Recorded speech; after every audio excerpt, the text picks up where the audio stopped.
When you think of PlayStation handhelds, you probably think of like the PSP, Ridge Racer! Remember that one? or maybe even the PlayStation Vita. But a few months before Sony released the PlayStation Vita, they actually released a very obscure and unusual handheld that I'm sure most of you watching this have probably never seen before. This is the Sony Xperia Play. Made under the Sony Ericsson brand of smartphones, this little bad boy ran on Android Gingerbread 2.3.2. Yes, Android 2. What are we on now, like Android 14? Android may not have fun names anymore, but at least they still have fun Easter eggs. The design might look really familiar, taking design cues from the PSP Go with its slide-out gamepad, with a D-pad, face buttons, L1 and R1 triggers on the back, but where it differs from the PSP Go is with the analog sticks. The PSP Go, like all the other PSPs, had a physical nub analog stick, I guess is what you would call it, whereas the Xperia Play had two capacitive touch pads, so it could have two analog sticks. This is probably the most divisive part of this whole phone. When implemented right, these analog sticks worked absolutely fine for me back in the day. I remember playing loads of Minecraft Pocket Edition and Twin Stick and first-person shooters on this thing, and they were not amazing, but they were definitely serviceable for what this thing was. But if they weren't implemented right, these things would be pretty useless. Overall, the ergonomics of this little thing are S tier to me. I'd actually argue that this thing is more comfortable than say my PlayStation Vita or even my larger Android handheld, the Iron Odin 2. That's my hot take for this video. It's just the slide out mechanism feels so satisfying to use. It's got such a great weight and sound to it. The D-pad and face buttons are super clicky and feel really nice. The face buttons are actually fairly similar to the PlayStation Vita, but I'd actually argue that the D-pad is even better. Okay, maybe there's two hot takes in this video. And I mean, this thing is tiny. Once folded down compared to say like the PlayStation Vita, it's super portable. Which ironically, back in the day, this thing got criticized for being too big and chunky. Which I mean, when you compare to where we are now with phones these days, I mean, man, have things changed. This thing is absolutely tiny. It's actually only maybe like a millimeter or two thicker than my Pixel Fold. But if you actually compare it to where the camera bump is, it's basically exactly the same. The Xperia Play was designed to play PlayStation 1 games via the PlayStation Pocket app, where you could purchase titles you wanted, and it also came preloaded with Crash Bandicoot. The Sony created emulator that the PS1 games ran on was really well made, and it had loads of really useful features, like different aspect ratios and being able to leave the app and come back to it. And it even had save states, so you could save exactly where you were in the game and then come back to that exact point at a later date. This is also a mega useful feature for cheesing certain hard levels and really hard games. As you might expect from this digital age that we all live in now, you can't access the PlayStation Pocket Store anymore, so you can't download any of the titles that you purchased. But the internet is the internet, and a user that goes by Yifan Lu created the PS Xperia app that lets you convert any PlayStation 1 ROM to work with the Xperia Play and appear in the PlayStation Pocket app. It works by taking the container files from the Crash Bandicoot game that was packed in with the Xperia Play and combining it with your PlayStation 1 ROM. You can give it any title you want and also add an app icon for it as well. The other main feature for the Xperia Play was Android gaming, which back in 2011 was becoming a big deal. Many analysts were predicting the downfall of consoles and the rise of mobile gaming. So Sony quite sensibly wanted to make sure they had their foot in that market with the Xperia Play. I know how we all might feel about mobile gaming these days. But back in 2011, mobile gaming was actually quite innovative. This really was like the dawn of mobile gaming, so people were throwing around all sorts of ideas. Nobody quite knew what mobile gaming was meant to be, so you got quite a few interesting titles that were more similar to like PSP or sort of more PSP mini type games. You had companies like Gameloft creating all sorts of clones of like Modern Warfare and cloning racing games like Burnout with their series called Asphalt, which is still going today. And other studios like Half-Brick created things like Age of Zombies, Jetpack Joyride and such, which were all really good games. This thing even came packed with FIFA 10 and also Sims 3. Studios were even making Xperia Play specific ports of their games to take advantage of this gamepad, so Minecraft Pocket Edition was quite a big one. All of the Gameloft games and Half-Brick games that I mentioned, they all made great use of the gamepad. I found this rummaging through some old boxes a couple days ago, and it just brought back so much nostalgia for this cool handheld. The only problem is, it doesn't turn on anymore. It's just completely dead. I think it's a problem with the battery. I mean, this thing has been sitting in a box for many years, so I wouldn't be surprised if that battery is completely dead. But luckily, with old phones, you can actually take off the back, and they had something called removable batteries. Amazing, right? So I've ordered a new battery, and today we're going to try and revive the only PlayStation phone Sony has ever created. Day one of fixing the Xperia Play. Okay, so new batteries in. I'm hoping this has fixed it. There could be a million reasons why this thing's not turning on, but it did come on with a little red LED light at the top right on the power button. So I'm hoping that means this might work now. Let's try power this on for the first time in probably years. Oh, it buzzed. But does it power on? I'm not super hopeful this is gonna turn on, I'm not gonna lie. It's like it wants to, but it's just not powering on properly. I do remember installing many custom like ROMs and OSs and stuff on this thing, so could be fried for good. It did buzz though, so that's a good start. A very long time later. Okay, so I've done a little bit of research, and when it buzzes when it turns on, and then if you hold down the search button and turn it on, it gives a blue light, which I think means it's not completely dead. It just means that I've probably messed up many years ago with this phone, probably trying to install some custom Android on here, and it's now stuck, like it won't boot. So after looking on some forums, like the XDA forum and stuff, which is like an old, I don't know if it's still a popular thing these days, but it used to be for Android stuff. And looking at some old posts on there, it seems like you just need to download the Flash tool and then reflash an image on there. That's going to get interesting because I'm going to need to find the old like Xperia Play flashing tool, and then I'm gonna have to find an old image if they're still around, and probably back it up so I've always got one, and then yeah, see if I can get this working. So hopefully if I can do all of that, this thing will boot.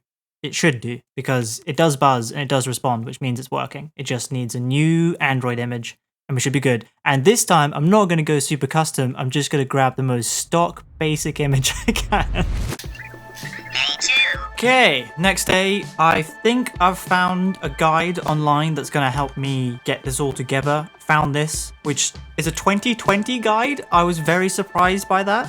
This seems pretty foolproof and it seems fairly simple to do. I remember doing most of this at one point, which is probably why it's broken at the moment. So hopefully this time I can just put it to stock or some kind of safe version of Android and it will work. So I have made a folder in here with everything I need. I've got the Flash tool. There's a few different versions of Flash tool. I did manage to install the drivers because the drivers are so old or just odd that they're unsigned, which I still don't quite know what that means, but Windows doesn't want to install them. That's the short of it. It doesn't think they're safe, even though they're official Sony drivers. So what I've done, I had to reboot Windows, and then there's a way you can turn off that feature to not install unsigned drivers. So I've done that. I managed to install the drivers, which is really good. We're gonna try and flash it, see what happens. Wish me luck. I don't think you can break it too much. Okay, so we shall open our Flash tool. Okay, cool. And then I'm gonna have this guide open here on the side. I'm just gonna follow it very carefully and see how this goes. So launch Flash tool, cool with that. So lightning, this thing. Select Flash mode, hit OK. Cool, done. On the firmware selector menu, select the source folder where the TFT file is located. Okay, so we just need to point where it is. So go to my handy little Xperia Play folder I made. That stock image. I did download some gaming version, but I'm not like 100% sold on doing that just yet. I kind of just want a nice stock experience. Okay, cool, so we got this. If you check the user data box, it will wipe your user data. This is recommended. Yeah, cool, that's fine, you can do that. I don't think I've got anything on there. Select Flash and wait for Flash mode window to appear. While holding the back button on your phone, connect your phone to your computer via micro USB cable. So we'll hit Flash. Okay, this is good. Now, holding the back button, you know, an Android used to have buttons. And plug this in. Okay, here we go. Oh, damn it. It seemed like it was trying to do something. So error, not a SIN file? The hell is that? Oh, okay. So if I read a little further on, hint, if you get these errors, not a SIN file, that's exactly what I got. Try a different FlashTool version. I get this error with later versions of FlashTool, but this specific one worked. Okay, great. We're using a different version, so maybe, oh god. I'm gonna have to find that exact version of FlashTool. It was hard enough to find this one. Okay, this is gonna be a little bit of a wild goose chase, I think. Oh no, this is going to take a while. Okay, so I managed to track down some very old looking, like almost like Web 2.0 forum called MarkView Forum. I've never heard of my life. I don't know how much I trust this. I mean, it seems okay, but this has the exact version that we're looking for of FlashTool. So I'm going to download that and then I'm going to install it and hopefully not get a virus. Let's give it a go. Okay, so this should be the correct version of FlashTool. I'm just going to double check. Oh yeah, so 9.24.4. So that's what we're looking for. So it does seem okay. So now if we follow the same steps, so hit flash, go flash mode, point this to the correct location, hit user data, hit flash. All right, moment of truth. We're going to hold the back button and pray. Here we go. It's going. Oh.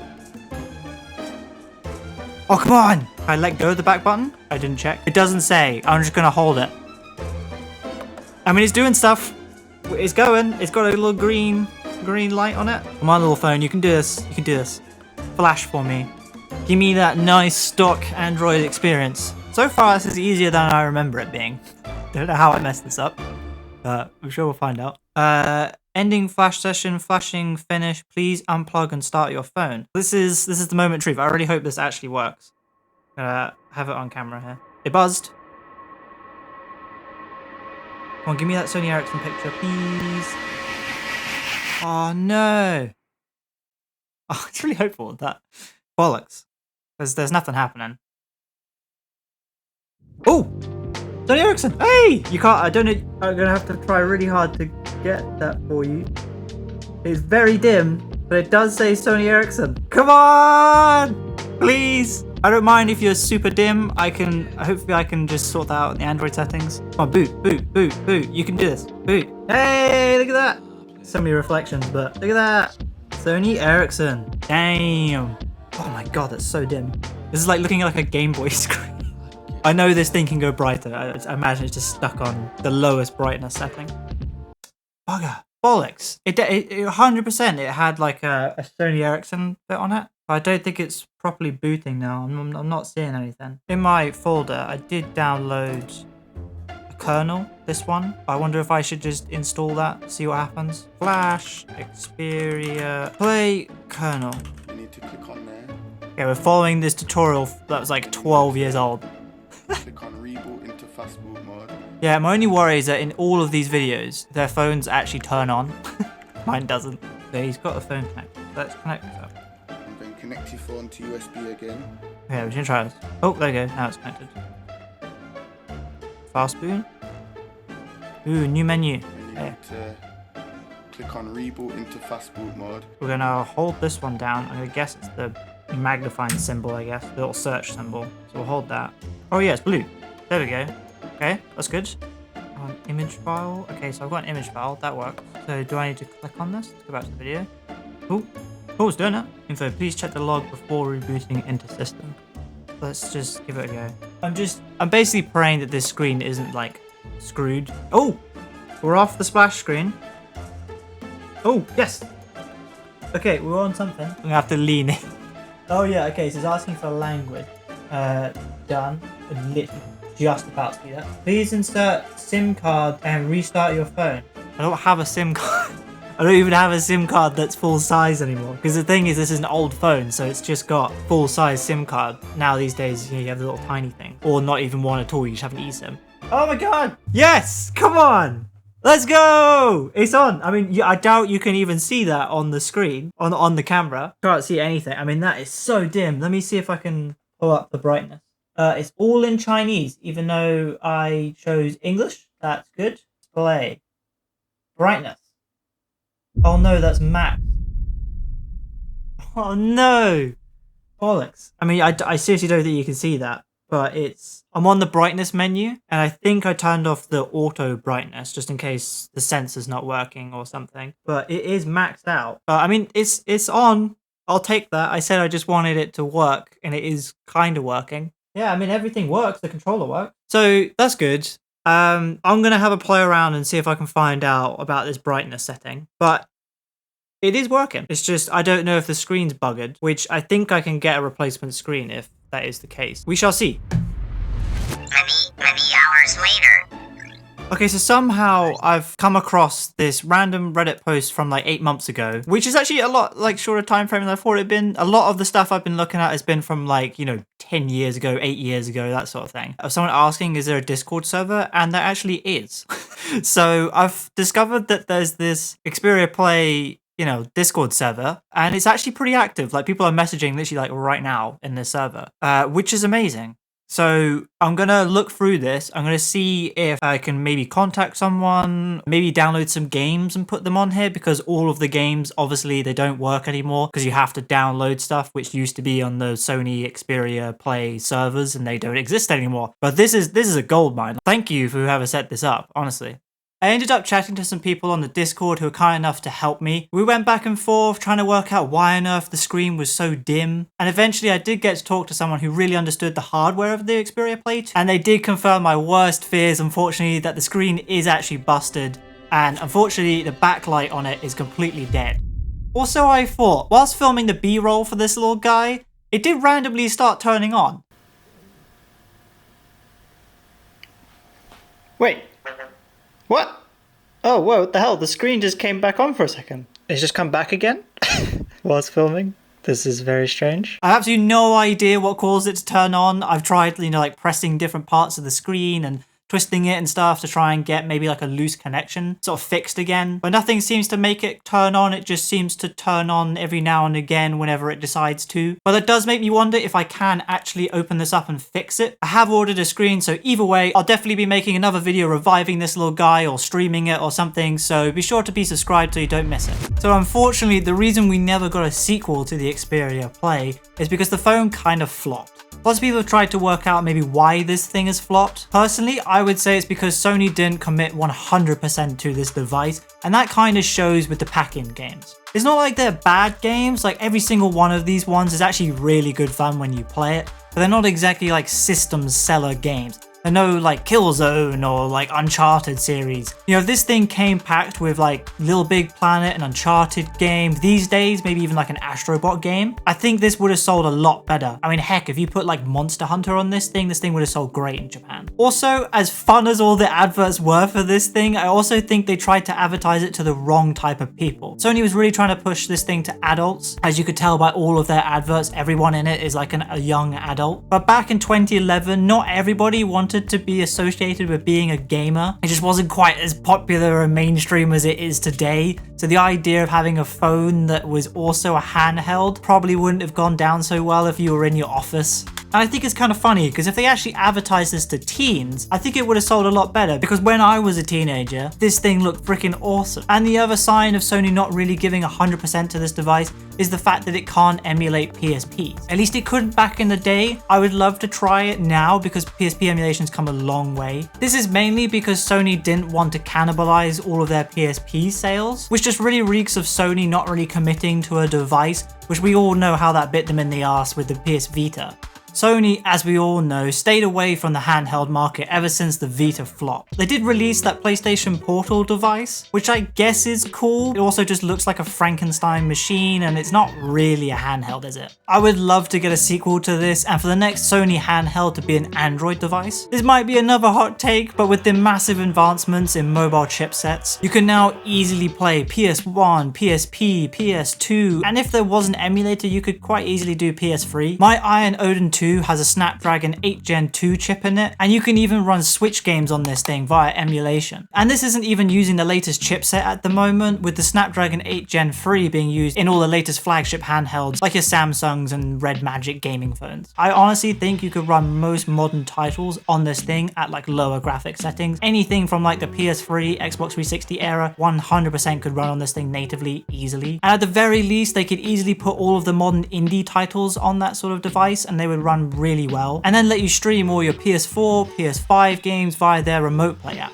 To me, this sounds like a way more compelling reason to buy their phones than what they're offering at the moment, which is like a pro photo app, which gives you all the manual control, or being able to use their phone as a camera monitor. And I'm a camera guy who really likes nice camera kit, and I don't want to use that for that because we already have monitors like these Atomos Shoguns and Ninjas and things that everybody uses these days. And so Sony phones have unfortunately just fallen into obscurity. Not many people I know have one. I imagine most of the people you know probably don't have one either. And so if they created the Xperia Play 2 with the sort of features that I was talking about, I really do think it would revitalize their phone lineup using the power of that PlayStation branding and games. And then those phone sales would trickle down to the rest of their lineup because mobile gaming is getting bigger and bigger every year with titles like Genshin Impact, ZZZ, COD Mobile, and even Destiny is getting a closed beta in November 2024. I mean, even Apple is taking mobile gaming way more seriously now with their ports of AAA games going on their mobile devices, such as Resident Evil 8, Assassin's Creed Mirage. So Sony CEO, if you happen to be watching this video on your private jet, playing on your prototype Xperia Play 2 that we all know you have, please make a sequel to the Xperia Play with the slide out gamepad. With all those features I just mentioned, I would 100% buy one of these. But what about you guys? If Sony released a new handheld, would you want it to be a mobile phone handheld combo like the Xperia Play,